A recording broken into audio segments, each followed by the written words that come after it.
Olá, meus amigos, essa é a aula de número 4 sobre patogenesia e operacionalidade. É preciso ficar bem claro que patogenesia é um processo de investigação científica para se conhecer as propriedades, os efeitos patogenésicos da substância em pessoas sadias. Hahnemann teve a iniciativa de acrescentar a esses dados o material existente na literatura a respeito das intoxicações voluntárias ou acidentais. Esse material proporciona informações muito interessantes que nós chamamos de efeitos patogenésicos, que são efeitos raros, estranhos e peculiares daquela substância. Ao mesmo tempo, algumas substâncias proporcionam também o aparecimento de efeitos repetitivos, que aparecem com uma frequência grande, num número significativo de experimentadores, e isso forma a primeira massa de informação que constitui como uma doença da substância.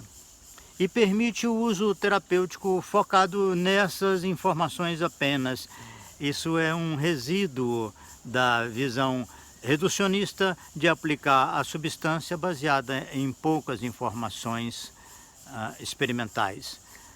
Mas, no entanto, tem a sua utilidade, tem o seu valor, por exemplo, arnica para hematomas, cântares para queimaduras, quina para malária e assim sucessivamente uma série de substâncias. Por corresponder a parte dessas informações obtidas na patogenesia ou nas intoxicações da literatura, você tem um material aí para usar de forma específica.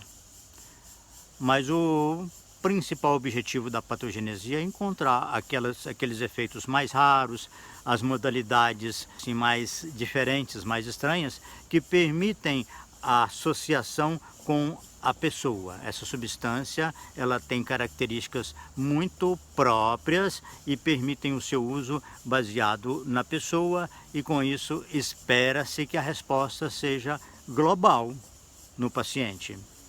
A partir daqui nós podemos falar um pouco sobre diluição. Hahnemann trabalhou muito com substâncias em diluições ponderais ou triturações. E mesmo assim obteve informações, obteve dados patogenésicos muito peculiares e muito úteis para o tratamento da pessoa como um todo. Dessa forma, nós podemos considerar a hipótese que o medicamento homeopático, ainda em doses ponderais, ele tenha potencial para atuar no indivíduo como um todo. Um aforismo que é antigo na literatura que diz assim: quando o paciente é sensível a uma substância, ele o é em qualquer dinamização. Então, com isso, nós já estamos colocando que a diluição não é uma coisa tão fundamental para a homeopatia. Em relação à patogenesia, nós devemos trabalhar com substância em diluições mais altas, tá? Tipo, trabalhar com C12 para cima, porque inclusive aumenta a chance de você poder associar os possíveis efeitos à substância. Uma outra coisa importante é fazer o treinamento do experimentador. Ele vai primeiro passar por um período de autoobservação, de usar a substância sabendo o nome. Depois ele vai começar a trabalhar em sistema de duplo cego e por aí. Mas esse período de treinamento é fundamental para que ele seja capaz de identificar os efeitos patogenésicos, que na verdade eu comparo a um relâmpago no meio de uma multidão de outros efeitos que são repetitivos, que são de baixa hierarquia, mas o efeito patogenésico ele chama muito a atenção porque ele brilha, ele é fugaz, ele é raro, ele é diferente às vezes em relação a cada experimentador e, no entanto, ele contribui muitíssimo para o emprego da substância voltada para o quadro geral do paciente. Então, daí nós passamos para outros tópicos. Primeiro, evitar a supervalorização do protocolo de pesquisa, porque isso inibe o experimentador. É preciso que haja uma relação boa, uma relação de parceria entre o supervisor e o experimentador, e não de desconfiança.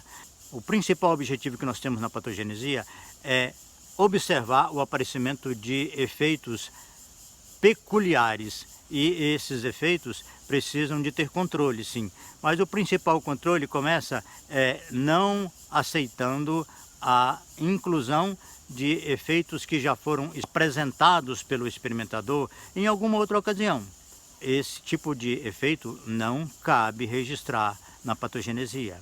É preferível você ter uma patogenesia com poucos dados, mas bem peculiares e que formem um conjunto coeso, consistente, do que muita informação e sem nada peculiar. Também temos que levar em conta que o controle do relato do efeito, que deve ser o mais sintético possível, evitando muito mesmo que o experimentador de efetuar algum comentário em relação ao que ele sentiu, ao que ele percebeu. A matéria médica pura significa registro dos dados na sua pureza, sem antecedentes e sem desdobramentos. É isso que é o relâmpago, tá certo? Finalmente, como controle do valor da patogenesia, nós temos que destacar o método de estudo de matéria médica. Então vamos assim, patogenesia é o relato de todos os dados da experimentação. Quando o material é trabalhado, é distribuído, é agrupado de alguma forma em mente, generalidades, capítulos, etc., esse material passa a se chamar matéria médica. Se depois acrescentam-se dados provenientes da experiência clínica, então isso é uma matéria médica clínica, que pode ser mista, como o caso do Hering. Então, temos o estudo da matéria médica, que se proporcionar uma conclusão amarrando os dados mais peculiares é muito útil. Você pode até colocar algum ou outro que não esteja nesse eixo dos dados peculiares em observação para futura exclusão ou inclusão, e também os casos clínicos, que vale a pena observar o seguinte: eles representam uma contribuição, mas é uma ilustração de uma das possibilidades do tema se revelar. Eu comparo como uma orquestra quando vários instrumentistas estão executando uma mesma sinfonia. É muito interessante. Entretanto, varia muito se é um piano, um violino, um saxofone, uma flauta ou qualquer outro instrumento que você vai ter, digamos assim, o paciente vai mostrar então sinais em diferentes lugares, em diferentes momentos. Não existe uma expressão universal da patogenesia. Na verdade, a patogenesia também não é a expressão absoluta daquele tema. É o que foi possível com aquela amostra de experimentadores coletar de informação a respeito daquela substância. Ou seja, o nosso método de estudo de matéria médica deve te oferecer uma conclusão que aquele tema tem um potencial de ser encontrado em diferentes maneiras dentro de um espectro.